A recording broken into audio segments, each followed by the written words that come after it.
할렐루야.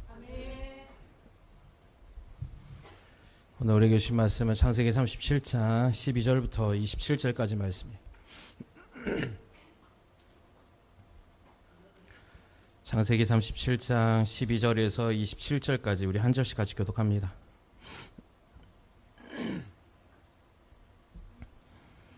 제가 먼저 읽습니다. 그의 형들이 세겜에 가서 아버지의 양떼를 칠 때에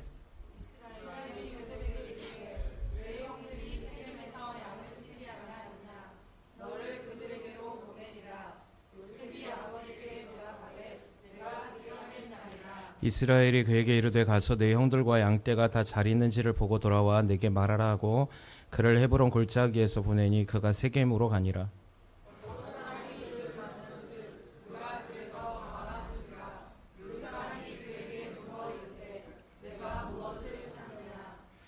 그가 이르되 내가 내 형들을 찾아오니 청하건대 그들이 양치는 곳을 내게 가르쳐 주소서.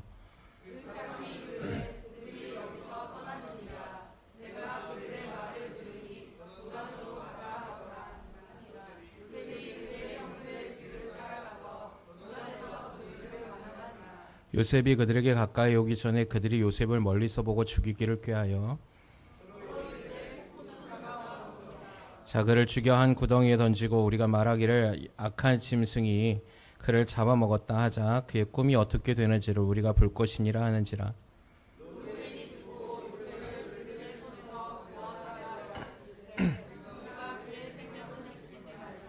르우벤이 또 그들에게 이르되 피를 흘리지 말라 그를 광야 구덩이에 던지고 손을 그에게 대지 말라 하니 이는 그가 요셉을 그들의 손에서 구출하여 그의 아버지에게로 돌려보내려 함이었더라.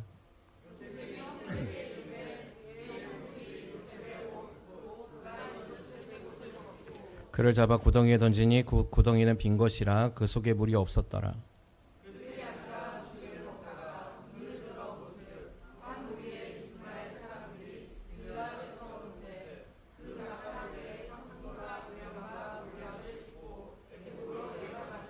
유다가 자기 형제에게 이르되 우리가 우리 동생을 죽이고 그의 피를 덮어둔들 무엇이 유익할까?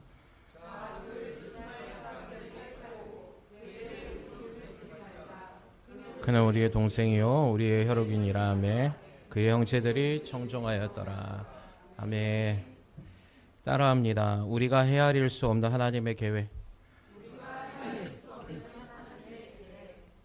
이 말씀을 통하여서 저와 여러분의 삶에서 하나님의 위대하시고 크신 뜻을 발견하는 저와 여러분의 삶이 되길 주님의 이름으로 축원합니다.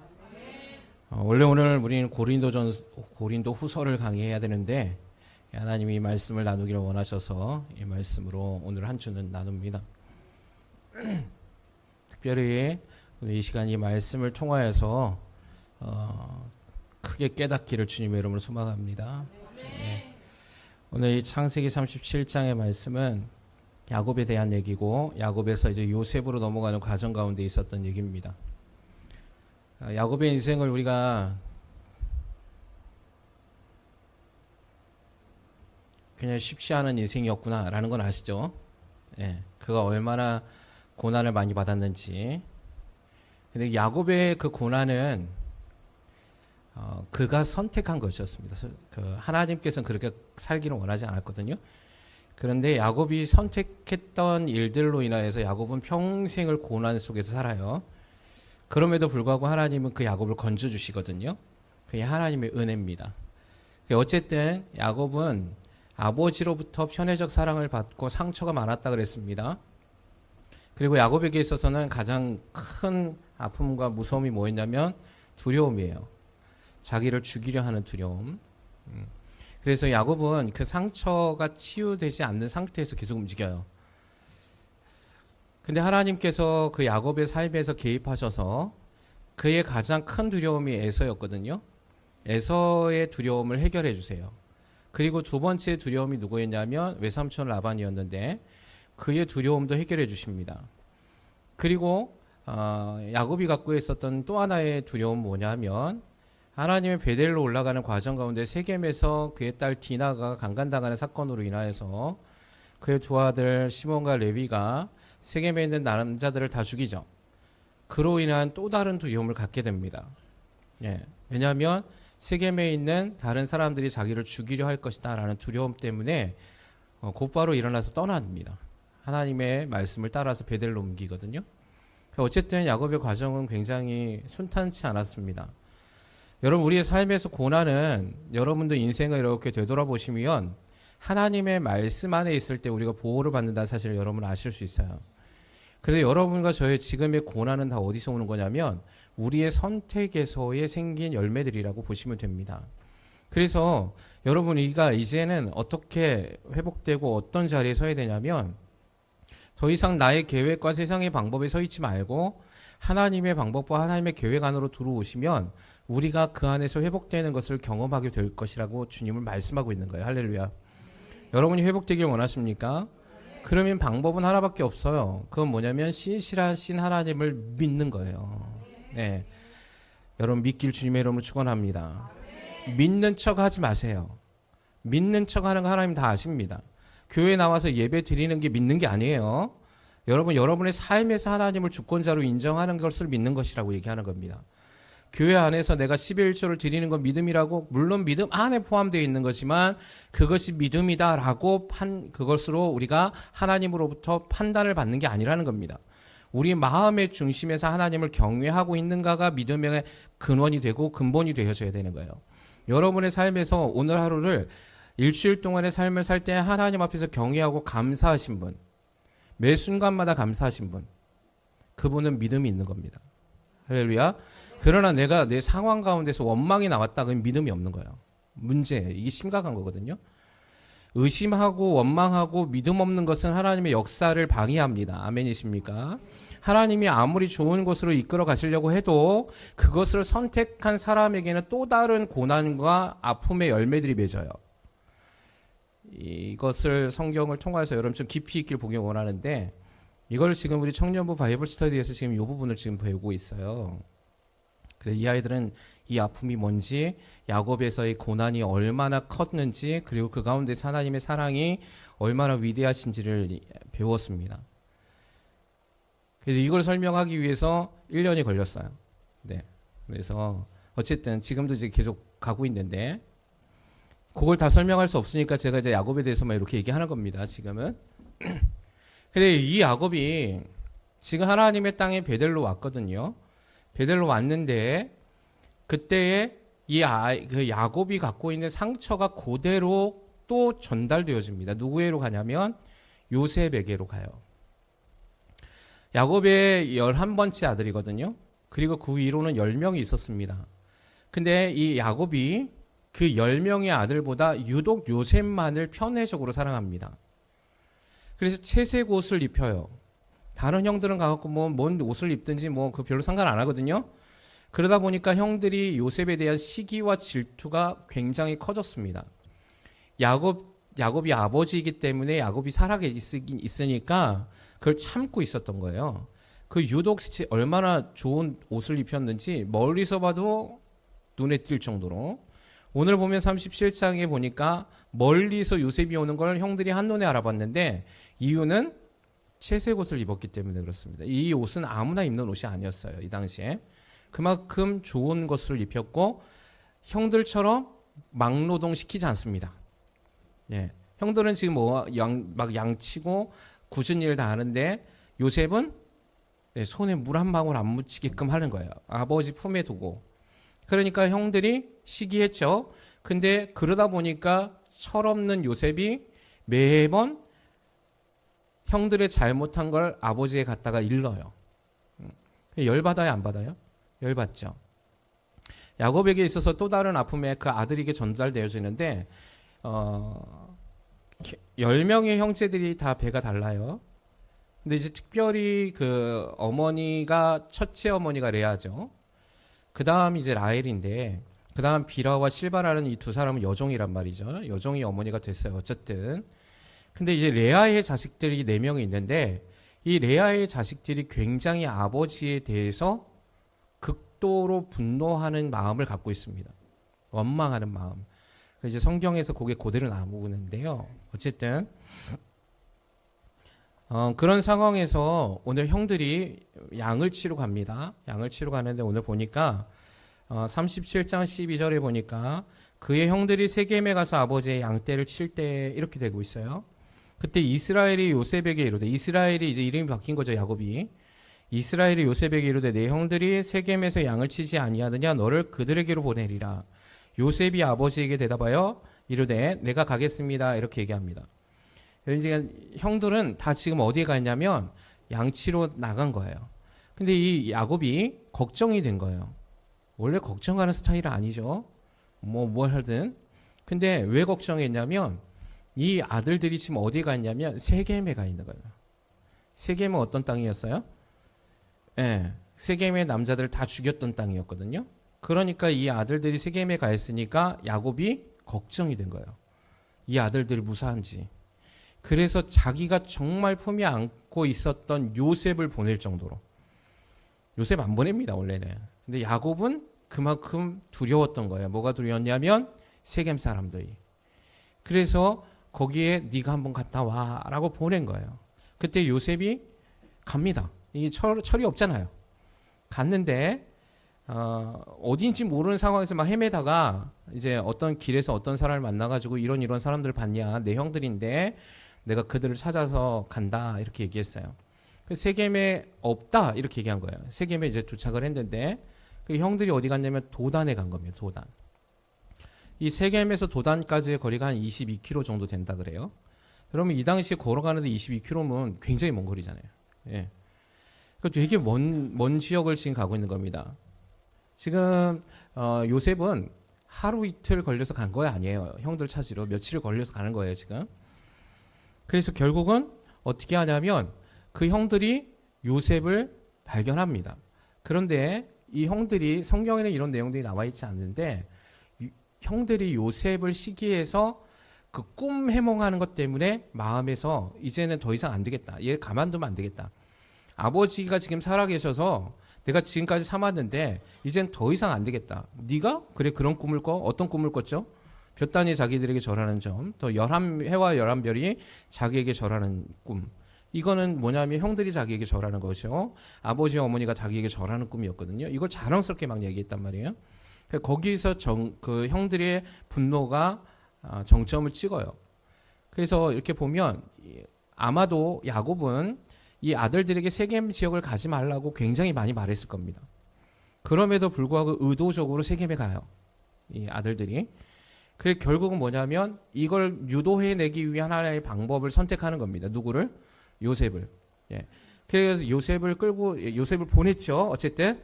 근데 요셉이 무슨 옷을 입고 가냐면 채색 옷을 입고 가요. 예. 결국 멀리서 봅니다, 오는 거. 자, 됐다. 그리고 보자마자 형들이 뭐라 그랬습니까? 오늘 본문의 말씀에 보니까, 자, 18절에 한번 볼까요?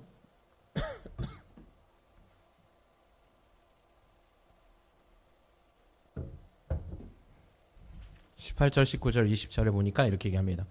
요셉이 그들에게 가까이 오기 전에 그들이 요셉을 멀리서 보고 죽이기를 꾀하여 서로 이르되 꿈꾸는 자가 오는도다. 자, 그를 죽여 한 구덩이에 던지고 우리가 말하기를 악한 짐승이 그를 잡아먹었다 하자. 그의 꿈이 어떻게 되는지를 우리가 볼 것이니라 하는지라. 자, 멀리서 요셉을 봤단 말이죠. 그럼 보통이면 어떤 거부터 해야 됩니까? 동생이잖아요. 그렇죠? 아무리 화가 나도. 그러면 멀리서 며칠 걸려서 동생이 왔으면 동생이 왔는지를 안부를 물어야 되는데, 이 형들이 뭘 생각합니까? 죽이는 계획을 세워요. 그러니까 의도가 있는 거예요. 예. 그래가지고는 이 모든 형들이, 10명의 형들이 다 계략을 짠 거예요. 그러면 이건 살인죄에서도 되게 무거운 죄죠. 계획을 갖고 한 죄는. 그래갖고 요셉을 죽이기로 결정합니다. 죽이기로 결정했는데 장자인 루벤이 그렇게는 하지 말자, 그래도 장자는 좀 달라요. 그리고 여기서 유다가 형들이거든요. 그러니까 제일 장자, 그 다음에 네 번째가 유다인데, 유다도 그래 어쨌든 10명의 형들 중에서 위의 형들이잖아요. 그러니까 그 두 사람이 얘기를 하니까 죽이지는 말자 그래서 죽이지는 않기로 합니다.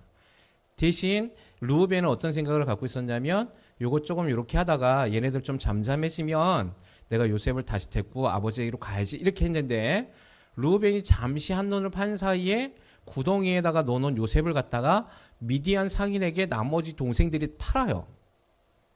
그 르우벤이 와서 봤던 요셉이 있어요, 없어요? 없네요.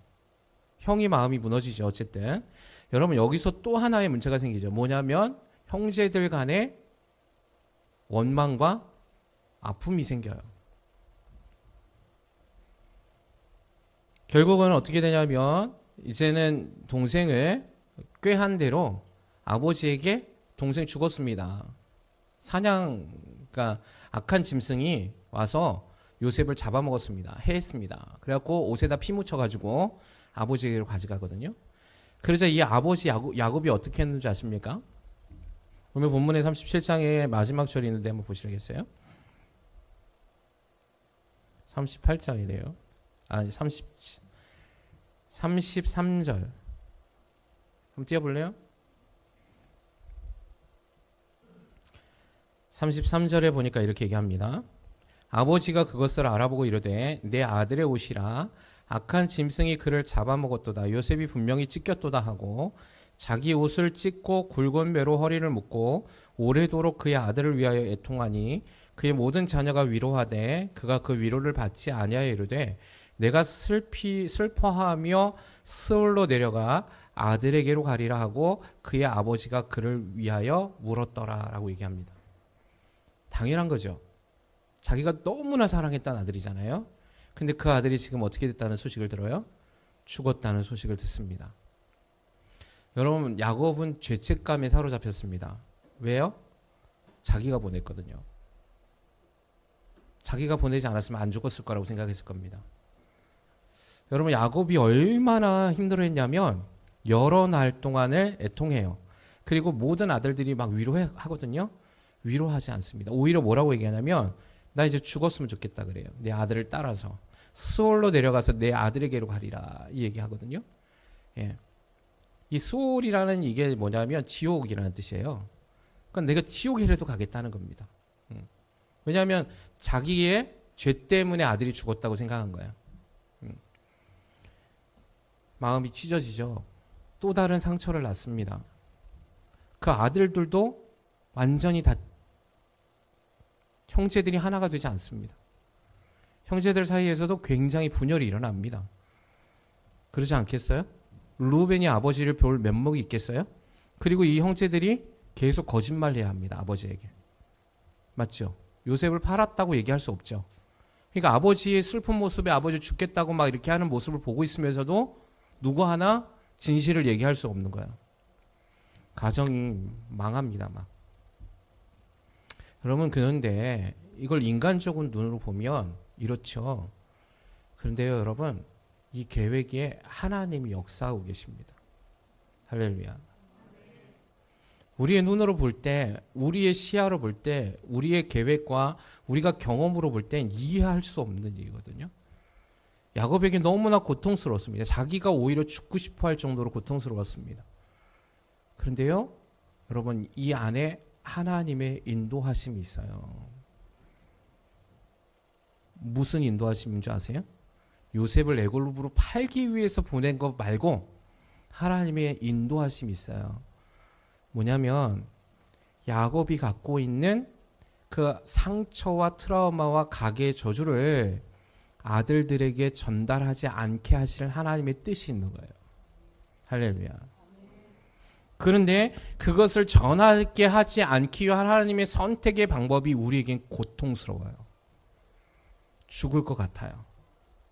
너무 힘들어요.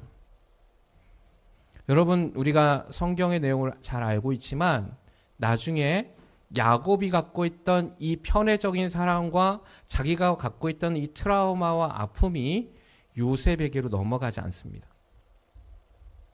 더 나아가 이 형들과의 관계성 안에서 시기하고 질투하고 살인까지 했던 이 형들과의 관계도 하나님이 치유하여 주십니다. 할렐루야. 요셉이 나중에 이 10명의 형제들을 만나고 나서 뭐라고 그랬습니까? 용서하죠. 이 하나님의 뜻이 있었음을 알았어요 라고 얘기합니다. 여러분, 하나님은 저와 여러분을 사랑하고 계십니다. 우리의 시각으로 우리의 눈으로는 볼 수 없어요. 하나님은 위대하시고 하나님의 전지전능하신 하나님의 계획을 우리가 볼 수가 없어요.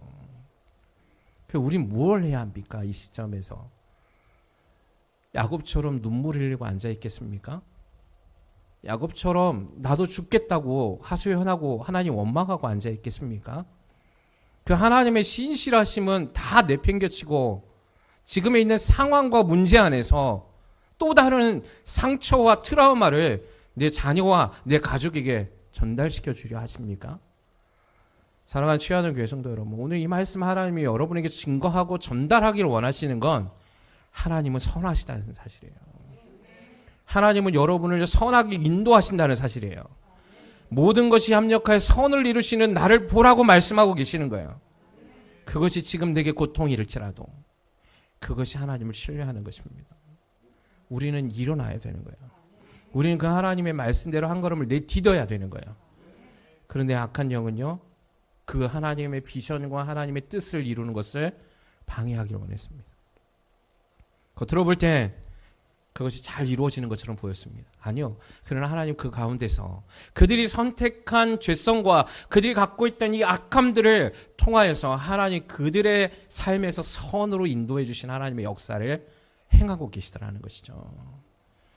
그 하나님을 믿어야 되는 이유가 여기 있습니다. 그 하나님을 우리가 신실하게 따라가야 할 이유가 여기 있고 그 하나님을 경외해야 할 이유가 여기 있다는 사실이에요. 주님밖에 없어요. 우리가 무엇을 할 수 있겠어요? 야곱이 무슨 힘으로 자기의 삶에서 자기가 그 삶, 그 정말 상처와 아픔과 그 고난과 또 다른 상처들로 인해서 모든 자녀들에게 다 아픔을 전해주고 자신조차도 해결할 수 없었던 문제를 그의 인생에서 복으로 이스라엘로 바꿔주신 분이 주님이라는 사실을 우리는 보아야 된다는 것입니다. 여러분 그 주님 믿으십니까? 여러분 그 주님을 경외하십니까? 그 주님을 신뢰하세요? 한 주간 여러분 저와 여러분이 해야 할 건 뭡니까 그러면? 감사하죠. 상황 가운데서 어떠한 상황이라도 나를 버리시지 아니하는 나를 선함으로 인도하신 하나님께 감사하는 거죠. 지금 고통스럽고 죽을 것 같아도 그 상황에서 하나님 알고 계시는데 허락하심은 하나님의 인도하심에 필요한 때라는 사실을 감사해야죠. 울고 앉아 있을 겁니까? 좌절해서 포기하고 있을 겁니까? 하나님 나를 지옥에 가고 싶습니다. 나를 죽여주시옵소서 라고 했던 야곱처럼 고백하시렵니까? 우린 지금 이때 일어나야 되는 겁니다. 더 주님을 붙잡아야 되는 것이죠. 하나님의 크신 뜻이 있습니다. 하나님 우리와 함께 하실 것을 말씀해 주셨잖아요. 항상 너희와 함께 하겠다고 약속해 주셨잖아요. 너희를 고아와 같이 버려두지 않겠다고 약속해 주셨잖아요. 하나님이 우리 안에서 일하시는 그 모든 것은 선한 것이라고 얘기해 주셨잖아요. 어둠이 우리를 잠식해내지 못할 거라고 말씀하셨고 어둠이 우리를 덮지 못할 거라고 말씀해 주셨고 천사들을 보내서 우리를 지키시라고 말씀해 주셨잖아요. 왜 그 주님을 신뢰해드리지 못합니까? 우리는 오늘 이 밤에 그걸 회개해야 합니다. 원망했던 마음들을 회개해야 합니다. 감사하지 못했던 마음을 회개해야 합니다. 내가 감사하지 못했던 일들로 인해서 더 안 좋은 일들이 심겨졌다는 사실을 바로 보아야 합니다. 내 입술로 고백했던 원망과 좌절의 말들로 인하여서 하나님의 선하심이 방해받았음을 여러분 보셔야 됩니다. 그 일이 지체되었음을 보셔야 된다는 것이죠. 하나님의 선하심은 지금도 일하고 계십니다. 여러분이 잠자고 있을 때, 여러분이 휴식하고 있을 그때에도 하나님은 일하고 계십니다. 하나님은 멈추지 않습니다. 비록 지금 우리의 눈에 보이지 않을지라도 주님은 일하고 계시잖아요. 우리 찬양에 웨인메이커 찬양 있잖아요. 주님 여기서 지금 일하고 계시는 큰 일을 행하시는 주님을 보라고 말씀하시잖아요. 비록 우리가 지금 보이진 않아도 주님은 일하고 계시는 그 하나님 믿으라고 말하는 거 아니겠습니까?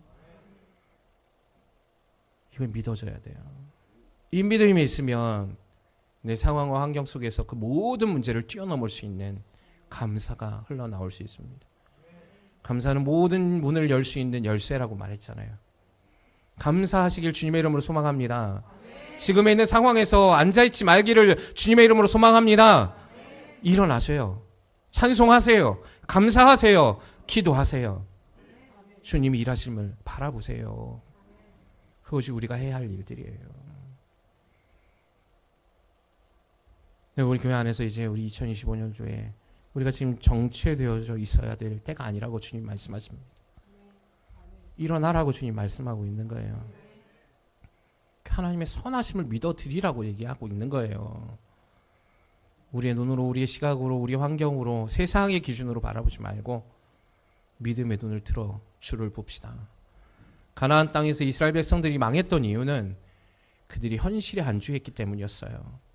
현실의 소리에 귀 기울였기 때문이었어요. 하나님의 말씀을 신뢰하지 못했기 때문이었다는 거죠. 여러분, 환경과 상황과 세상은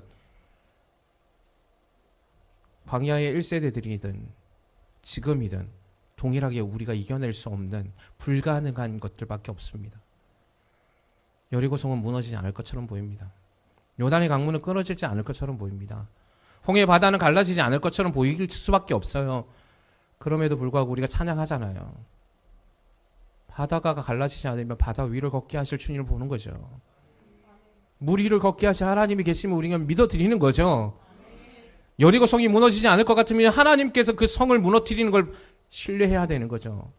요단이 홍수로 인해서 건널 수 없을 것 같은 강물이 위협이 있을 때 하나님을 신뢰할 때 요단의 강물이 끊어지는 걸 바라보는 것처럼 그리고 주님을 믿어드려야 되는 것이죠. 사랑하는 취하는 교회 성도 여러분, 오늘도 주님은 이 역사를 만들어가기를 원하십니다. 우리 교회가 이제 2025년도에 하나님 주신 비전들이 있잖아요. 그 일들도 행해 나가야죠. 그 일을 위해서 우리가 부름 받았으니 더 이상 우리 안에서 주저앉아 있지 않길 주님의 이름으로 소망합니다. 우리 안에서 무너져 있지 않길 바랍니다. 우리 안에 우울감과 무기력감으로 처져 있지 않길 바랍니다. 야곱은 그렇게 있었어요. 야곱이 오늘 보십시오. 그 아들을 위해서 애통만 하고 있었어요. 어떤 위로도 받지 않았어요. 야곱이 해야 할 일이 무엇이었습니까? 야곱은 누구보다 하나님을 알고 있었잖아요. 부르짖었어야 되거든요. 그렇게 하지 않았습니다. 결국 야곱의 인생이 노년에도 너무 힘든 삶을 살아갑니다. 그가 선택한 건 늘 인간적이었어요. 상처 안에서. 그럼에도 불구하고 하나님 야곱을 끝까지 포기하지 않으셨습니다. 야곱이 이스라엘 되게 했던 하나님, 오늘 시간 저와 여러분을 통하여서 우리 교회를 통하여서 일하실 그 주님 앞에 나아가시고 다시 한번 기도로 승리하면서 오늘 이 말씀 마음에 새겨서 하나님의 선하신 뜻이 이루어지는 것을 바라보는 저와 여러분의 삶이 되길 주님의 이름으로 축원합니다.